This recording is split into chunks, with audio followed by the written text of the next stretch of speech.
నేను మొత్తం తెలంగాణకే ఉన్నా. అందుకోసమే ఈ 42% రిజర్వేషన్ సంబంధించినటువంటి అంశం చర్చకు వస్తూ ఉంది.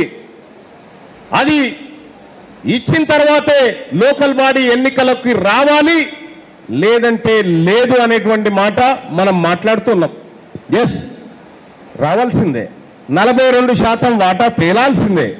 కానీ దానికి ఈ పాలకులు చెప్పేటువంటి కుంటి సాకులు అంటారు చూసినారా, దొంగ సాకులు అనేటువంటి కొన్ని సాకులు చెప్తారు కదా. దానికి మనం రాష్ట్ర అసెంబ్లీలో చట్టం వేసుకున్నాం, పాస్ చేసుకున్నాం, పంపించినాం అని చెప్పి ఏడికి పంపించినావు? యమధర్మరాజుగా ఏడికి పంపించినావు నువ్వు? ఇవాళ ఏందా మరి 42% అంటే 42% మళ్ళా కేంద్రం వాళ్ళు ఒప్పుకొని అదంతా చేయాలి కదా. మనాలతో తిరగకండి దయచేసి. బానిసలుగా మాకు ఇది కావాలన్నా, మాకు అది కావాలన్నా, మాకు కుల సంఘ భవనం కావాలి, మాకు పెన్షన్ కావాలి, నువ్వు తిరగడం బంద్ చేస్తే వాడు నీ చుట్టూ తిరగడం స్టార్ట్ చేస్తాడు, గుర్తుపెట్టుకోండి. ఇవాళ కాంగ్రెస్ పార్టీ అధికారంలోకి వచ్చిన తర్వాత 5 ఎమ్మెల్సీ స్థానాలు భర్తీ చేసింది. ఒక్కటన్నా రెడ్డోళ్ళకు పోనిచ్చిన్నా, ఒక్కటి కూడా వాళ్ళకి దక్కకుండా చేసిన. ఇలా నిన్న 3 మంత్రి పదవులు భర్తీ చేస్తే ఒక్కటి కూడా రెడ్లకు పోకుండా కట్టబట్టుకొని కావాలి నిలబడ్డ మీ సంగతి చెప్తాని. రేపు ఇంకో 3 ఉన్నాయి, కానీ బీసీలకు 4 బాకీ ఉన్నారు. మీరు ఇంకా బీసీలకు 4 మంత్రి పదవులు బాకీ ఉన్నారు. మరి ఇంకోటి ఎట్లా మళ్ళన్నా అంటే ఇంకోటి మీరు రిజైన్ చేసి కాల్ చేస్తే మా వన్ని కూర్చున్న పెడతాం. మీ 42 లెక్కల ప్రకారమే మేము 56 తీసుకుంటాం మీరు చెప్పినప్పుడు, కాకపోతే 60 తీసుకుంటాం. మా వాటా ఎంతో మేము తీసుకుంటాం. ఇవాళ మహేష్ కుమార్ గౌడ్ గారు చెప్తా ఉన్నారు, రాబోయే దాంట్లో అగ్రవర్ణాలను అడ్జస్ట్ చేస్తాడు. సరిపోదా నాయన? సగం బస్సు నిండా వాళ్ళే ఉన్నారు. ఇప్పటికే 7-8 మంది ఉంటే ఇంకా వాళ్ళని ఇస్తారట. రేపటి తెలంగాణ రాష్ట్రంలో బీసీ రాజ్యం వచ్చి తీరాల్సిందే. ఈ సమస్యలన్నిటికీ పరిష్కారం ఒక బీసీ రాజ్యం మాత్రమే. ఇక ఒక ఆయన నేను రాజన్న రాజ్యం తెస్తా అంటాడు, ఒక ఆయన ఇందిరమ్మ రాజ్యం, ఒక ఆయన కేసీఆర్ రాజ్యం తీసుకొస్తా అంటాడు. ఇవాళ మేము ఈ ఖమ్మం నుంచి చెప్తా ఉన్నాం, 2028లో వచ్చేది బీసీ రాజ్యమే.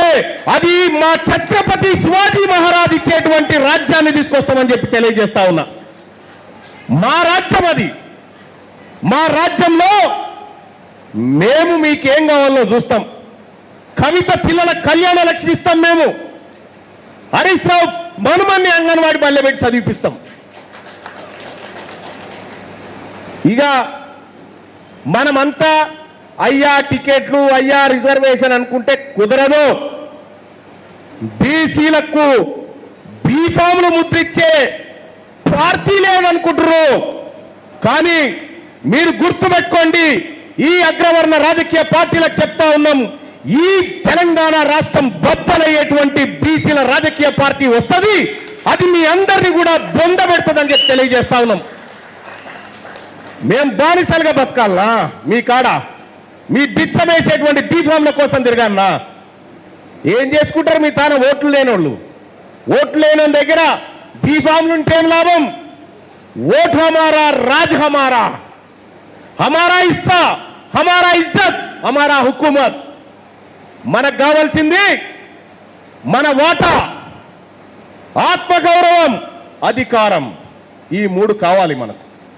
ఈ 3 కోసం ఈ ఖమ్మం జిల్లా మళ్ళొక్కసారి కథన రంగంలోకి దిగాల్సినటువంటి అవసరం ఉంది. ఆల్రెడీ ఖమ్మంకు కొత్తగా శిక్షణ తరగతులు అక్కర్లేదు. తెలంగాణ ఉద్యమాన్ని నడిపించి ముందు వరుసలో నిలబడ్డటువంటి పౌరుషం గల్ల ఖమ్మం జిల్లా ఆల్రెడీ శిక్షణ పొందిన కార్యకర్తలు, ఉద్యమకారులు రెడీగా ఉన్నారు. మెటీరియల్ ఇవ్వడం మాత్రమే ఆలస్యంగా ఉన్నదని చెప్పి తెలియజేస్తా ఉన్నా. ఇలా కొత్తగూడెం, ఇలా భద్రాచలం, ఇలా పాల్వంచ, ఇలా ఎక్కడన్నా తీసుకొని మనుగూరు, అశ్వరాపేట, ఎక్కడికన్నా తీసుకొని, కానీ ప్రతి నియోజకవర్గానికి ఆర్జేసీ కృష్ణన్న, మీరు ఏ పార్టీలో ఉన్నా, ఎక్కడ ఉన్నా, ఎవరేం చేసినా మీరంతా మీ నాయకత్వం అంతా గుంపుగా నిలబడి ఈ బీసీ సమాజాన్ని ముందుకు నడిపించాల్సిన బాధ్యత ఉందని చెప్పి తెలియజేస్తా ఉన్నాం. ఇవాళ మేమందరం కూడా రాష్ట్ర నాయకత్వం అందరం కూడా బీసీ జేఏసీ మీ అందరికీ అండగా నిలబడతాం. మీరు ఎక్కడ ఏ చిన్న కార్యక్రమం తీసుకున్నా మేము నిలబడతామని చెప్పి తెలియజేస్తా ఉన్నా. ఇవాళ బీసీ అడ్వకేట్లు, బీసీ టీచర్లు ఏం ప్రయోగమే అది? ఎస్, చంద్రకుమార్ సార్ చెప్పిండు, మొన్నటి ఎమ్మెల్సీ ఎన్నికల్లో ఒక్కరే నిలబడితే బాగుండేది కదా అనేటువంటి అభిప్రాయం వ్యక్తం చేసిండు. కానీ సార్ నేను నా శాయశక్తుల కృషి చేసిన, దానికోసం ప్రయత్నం చేసిన. కానీ ఇద్దరు నిలబడ్డారు, వాళ్ళు నలుగురు నిలబడ్డారు కదన్నా, మనం ఇద్దరు నిలబడితే తప్ప అని నన్ను కాంప్రమైజ్ చేసుకోవచ్చు. నేను కాంప్రమైజ్ చేయబోతే సరే జరిగింది. ఆ ఎన్నికల్లో మొన్న టీచర్ ఎమ్మెల్సీ ఎన్నికల్లో 50 సంవత్సరాల కింద పెట్టినటువంటి బీజేపీ పార్టీ ఆయన పోటీ చేసిండు. 120 సంవత్సరాల కాంగ్రెస్ చరిత్ర కలిగినటువంటి పార్టీ ఆయన నిలబడ్డాడు. 45 సంవత్సరాల పిఆర్పీ ఆయన నిలబడ్డాడు. 50 సంవత్సరాల యూటీఎఫ్ ఆయన నిలబడ్డాడు. కేవలం 2 నెలల బీసీ అభ్యర్థిని నిలబెడితే 25% ఓట్లు బీసీల బిడ్డలు బీసీలకు తీసుకురాగలిగినామంటే 25% మంది టీచర్లను బీసీ ఉద్యమంలోకి తీసుకురాగలిగినాం అనేది ఇవాళ మేము గర్వంగా చెప్తా ఉన్నాం. అక్కడ కూడా ప్రసన్న హరికృష్ణ బీసీ బిడ్డ దాదాపు పోటీ చేస్తే 60-70 వేల ఓట్లు తీసుకురాగలిగిండు. ఇదే ఖమ్మం జిల్లా, ఇదే చైతన్యవంతమైనటువంటి జిల్లా, తీన్మార్ మల్లన్న ఇండిపెండెంట్ గా పోటీ చేస్తే 39వ సీరియల్ నెంబర్ మీద 1,00,000 ఓట్లు గుద్దేసినాడు. 1,00,000 ఓట్లతోటి నన్ను గెలిపించినంత పని చేసిర్రు. అయినా కూడా ఈ ఖమ్మం జిల్లా నుంచి ఈ తెలంగాణ రాష్ట్రం చాలా ఆశిస్తా ఉంది. ఈ ఖమ్మం జిల్లా నుంచి, ఖమ్మం నాయకత్వం నుంచి ఈ తెలంగాణ రాష్ట్రం, మరీ ముఖ్యంగా బీసీ సమాజం, ఆ వర్గాలు, నిమ్న వర్గాల బిడ్డలందరూ కూడా ఆశిస్తున్నది ఒక్కటే, ఖమ్మం నువ్వు కదులు, ఖమ్మం నువ్వు కదులు అంటుండు. ఖమ్మం నువ్వు కథన రంగంలోకి వస్తే ఆ తర్వాత తెలంగాణ మొత్తం విస్తరించడం ఖాయం. ఈ ఖమ్మం జిల్లా అంకురార్పణ జరగాలి. ఈ ఖమ్మం జిల్లాలో భారీ బహిరంగ సభ ఈ బీసీల పక్షాన జరిగి ఇక్కడి నుంచి సమర శంఖం పూరించాల్సినటువంటి అవసరాన్ని నేను గుర్తిస్తా ఉన్నా.